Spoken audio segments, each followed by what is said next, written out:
And welcome back, everyone. Welcome back to another broadcast here. Another day, another edition of the HomeStory Cup 27 Group Stage Group A replay cast. I'm, of course, just live VIP with you, enjoyed by these amazing players, by the Hoon Chat, and by your plushies as well. No plushies, not this time, I suppose. But joined by the Ethereal Brilliance. I don't think this theme ever came into play in the event itself, but regardless, welcome one and all. And I do apologize for our stream not going live over the past 24 hours. We had to reschedule the podcast. We did miss out on Pegasus Cup, and we missed out on the Wardy TV Monday as well. So don't apologize for that. But some things did come up IRL, so I wasn't available. But we're here, we're back. And it's time to catch up, baby. Aye. Now, if you recall at the beginning of the week, especially after HomeStory Cup, we did bring this up.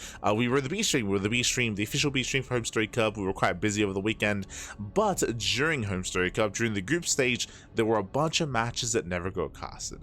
Unfortunately, the way the format works, or the way the system works at HomeStory Cup, in the group stage, there are 3 matches happening at once, but there were only 2 English streams. So there's a third of the group stage that never got casted, that never got broadcasted. So we're here live to bring some of that to you here and now. It is a couple of days after the event itself, but we're going to be catching up today and tomorrow with those matches, with those missing group stage matches. Let's go, baby, let's go. I say missing, I do know that the mainstream, they poke their head in, maybe 1 game at a time or 2 games at a time.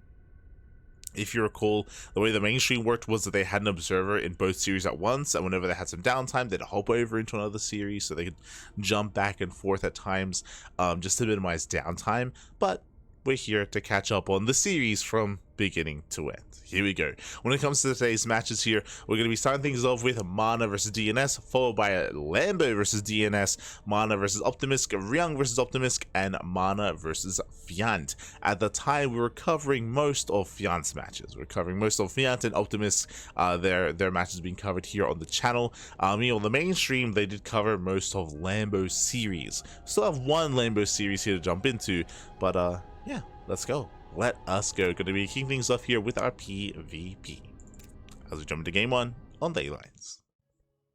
Let's go.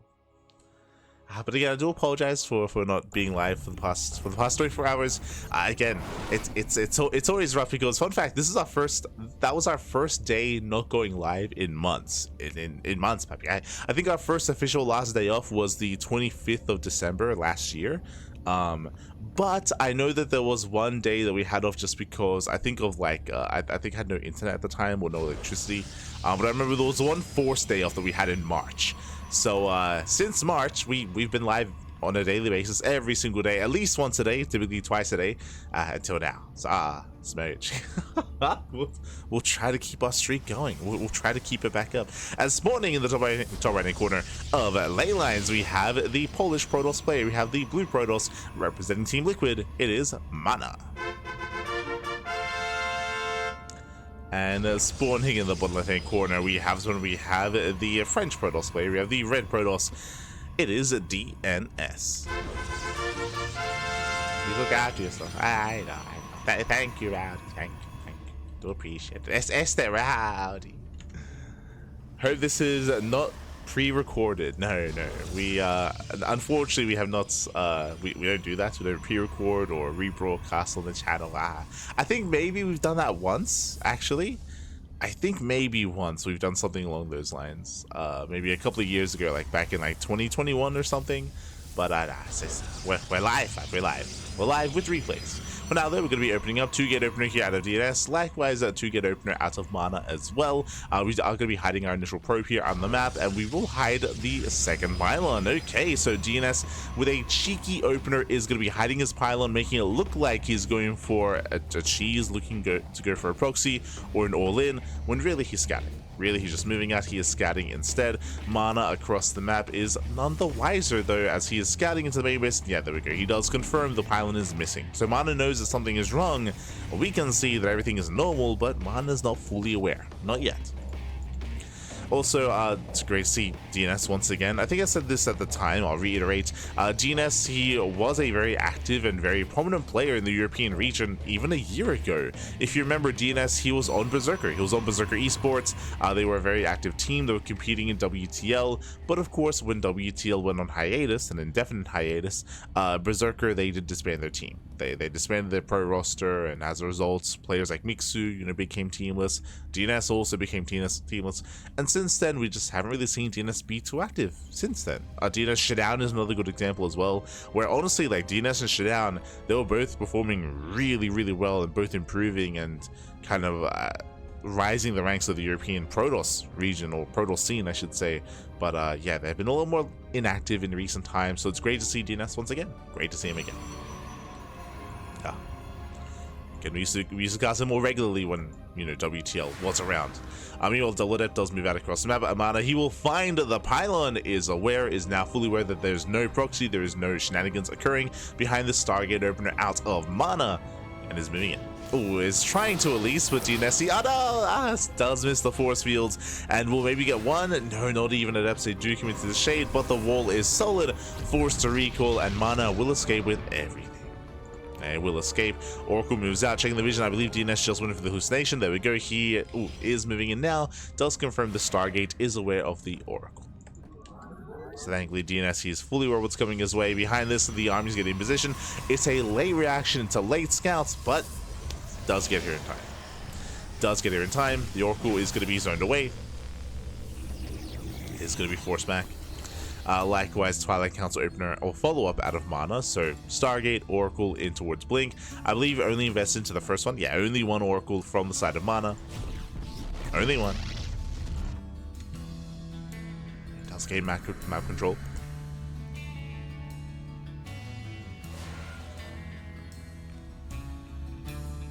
I see in the chat, show pants or pre-recorded. Esther rowdy. Ay. You're so rowdy. God damn it. Pre-recorded, confirmed, baby, confirmed. As the Oracle does the bin, gets one, gets two in total, 2 pro kills, not bad. Not bad at all. Behind this Blink is going to be on the way. We have an additional gateway in production as well. It's going to be in the main, so 3 gates set up here, so extra gateways out of MaNa. No forge, no +1. Will get eyes on the third base though, is fully aware. And from here, MaNa has to make a choice. He does have an extra gateway already. He can throw down a 4th gateway, a proxy 4th gateway. That's what it feels like to do to punish the greed of DnS. DnS is on the 2 gate setup, 2 gateways here in the main base. He's going to be down in production, down in army. He's going to be ahead in bases, ahead in economy, but he's going to be vulnerable. And here comes the probe. Here comes the proxy. So MaNa is going for a 2 base all-in. Should be a 4 gate 2 base all-in out of MaNa with Blink. And we'll see if DnS can keep up, can survive. And again, this is all to punish his opponents. Not just that, so at MaNa, he already has a lead. If you recall, he's already killed 5 probes throughout the course of this game. So DnS, he's already fallen behind economically, and now it's time to close it out. So here we go. We have the proxy 4th gateway. How many stalkers? We have 11. Jeez, 11 stalkers from MaNa against 6. He has a double the stalker count, getting up to 12. DnS, he does hallucinate. Trying to puff his chest up. He's probing himself up here. MaNa does poke in. Blink is complete for both players. Dives in. It does go for the dive. He gets 1, gets 2 stalkers, gets 3. Oh, good. Yeah, they're being one-shot. The stalkers are being one-shot here. The sentries, they're trying to hold their own, but they tickle the stalkers here of MaNa. And MaNa, he will overwhelm. He'll focus on every single sentry. Boys are being pulled. So far, nice blink control. Does pull away, and does blink forward. It does blink in. Just chasing out what little is left. Unfortunately, DnS, he never quite confirmed the all-in. He did see the gateway counts. 3 gates, that was a tell, but only a tell. GG gets called, and MaNa, he will take game number 1. GG. Getting an aggressive follow-up there out of MaNa. He did get a nice lead early on, dealing economic damage. He was able to confirm the lack of proxy as well out of DnS, and he was just all over that game. Likewise, as soon as he saw the 3rd base, bam! Proxy fourth gateway. Proxy fourth gateway. He committed to the all-in, did double down, and DnS, he had a hard time reading what exactly was going on. GG. GG well played. With that, MaNa does take a lead in the series. Now we're jumping in the game. MaNa does. Gonna be on Ducklings. Let's go.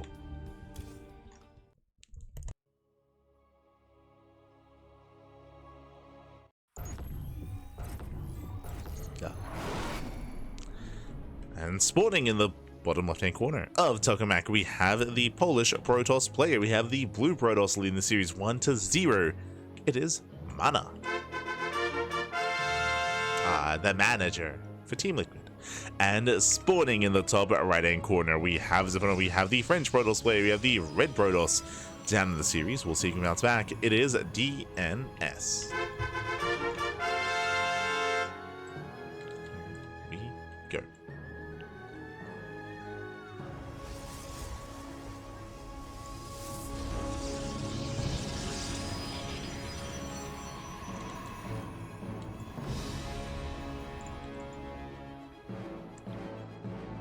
So now we're going to be settling in. We are going for our initial openers once again. And we're not expecting anything too crazy here. I mean, I say that. I did see DnS going for the initial proxy pylon last game. It was a fake out. This game, he could go for a real one. True, could send out a worker, could try to hide an actual proxy, especially here on Ducklings. Ducklings is a large map. The map pool has a longer rush distance by ground. That is true, but there are plenty of proxy locations. So there's plenty of places, plenty of areas to hide some tech.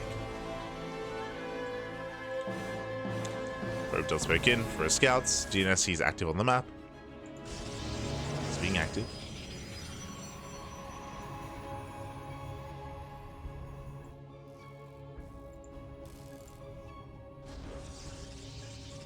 Probe is sent out.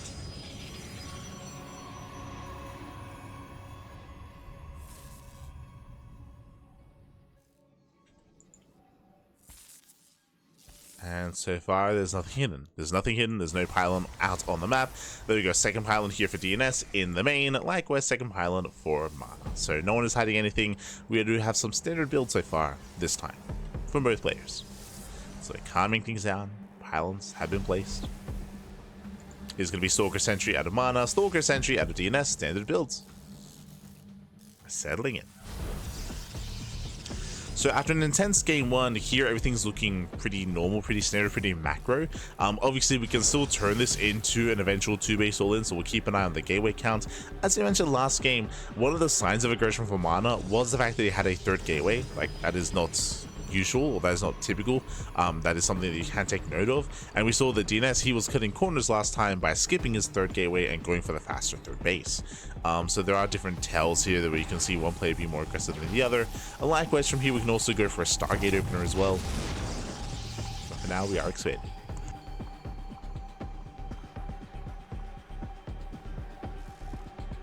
But now we're taking our natural bases. There it is, Twilight Council out of MaNa.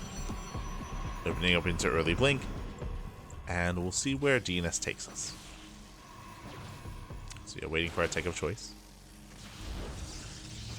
Oh, we have the answer, Robo. Okay, it's gonna be a Robo opener instead. Hallucination does move out,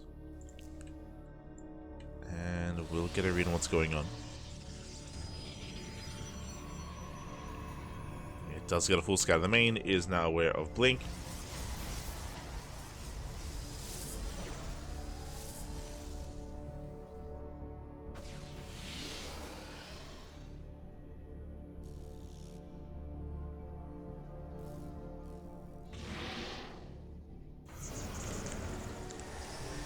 Now where?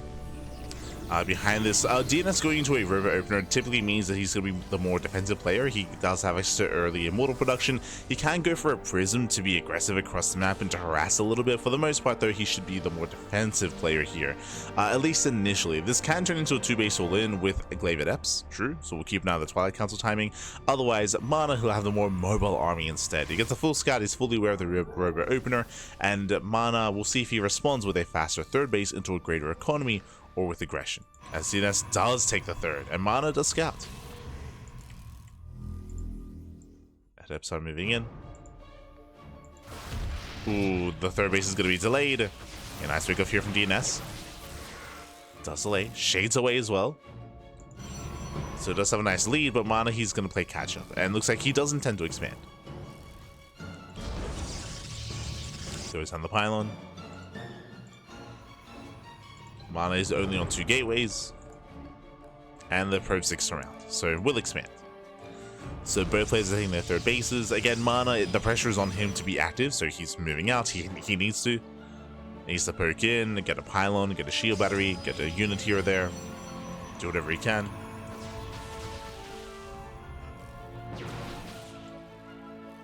As he pokes in, it up, shade into the mineral line, not bad. Does a 9 mining time. Gets on top of the shield battery. Takes down 1. That up, shade into the main. Ooh, they're going to be dealt with though. No major damage yet, but damage nonetheless. I get a couple of probes. Boards are being pulled. 2 probes going down. Can we get 3? Not quite. Oh, actually, never mind. 3. Okay. 3 probe kills. Gets a sentry. Goes to the immortal. Massive pick off here as 1 more volley goes off. And can he get it? Oh, it's going to be close, and he will. Oh, it's so close, but last barely not. So DnS, he barely holds on. Immortal's on 1 HP. Yo, 1 HP Immortal at the same time. That's into the main base. Workers are going down. 13 probe kills. Ay. Yeah, 14 workers falling. That should not have happened. And with that MaNa, he's crippled. 14 workers go down. He fails to kill the Immortal. And MaNa, he has to commit. He has to move out. He has to commit. Behind this charge has begun. We have a gateway explosion. Prism's on the way as well. The Prism will help reinforce. MaNa does have the concave. Does have the high ground, or at least had it. Gets a Stalker. He trades 1-to-1. 1-to-2.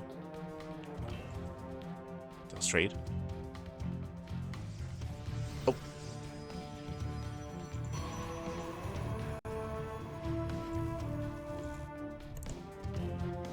There's now DnS up to 3 mortals. But where's the Prism is what I want to ask.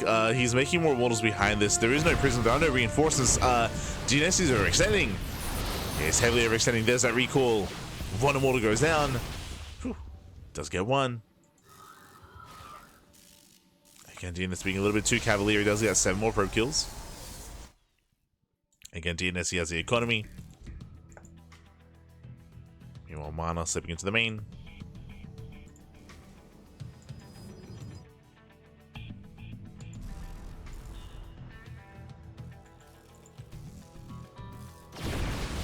Slip in, triggers the shields. They do get triggered. Massive warp into the main base. Probes are going to be going down. Cells are doing well for themselves. So far, so good. Ooh, does depower charge alongside +1. Nice damage dropping here into the 3rd. DnS getting pulled apart. Probes are going down, and the main army moves in, but does not get the immortals. But these zealots, I mean, they're cheap and they're getting a lot done. Going for another warp in.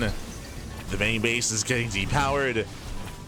And DnS is being pulled apart. GG gets called. He cannot handle this. And with that MaNa, with the comeback, he was crippled, losing so many workers initially across the map. But now he does pop off, does pull DnS apart, and will claim the series 2-0. GG. GG, well played. MaNa, he will claim the series, will take the 2-0. Impressive play there out of MaNa. Again, I would say that DnS was in a better position. He had crippled his opponent. He was building up on 3 bases. Unfortunately, though, he was unable to keep up with the Prism. More importantly, the Prism depowered the Twilight Council, depowered the Forge, so those upgrades were a non-factor. They were a non-factor there. Production was also going down, so we had limited warp-ins. And we saw that because of that, even though DnS had an economy, the immortals that were pinned, right? They were stuck trying to keep up with the main army, so he had very limited reinforcements or very limited supply to try to defend his fringe bases. His main base, his 3rd base, he just could not keep up. Also didn't help that his production was being depowered. It meant that he could barely warp in to defend. GG. GG, well played. With that, MaNa does claim the series. Impressive play, and we're going to be following DnS into his next matchup, into a PvZ. Here we go. Up next is going to be a PvZ between Lambo and DnS.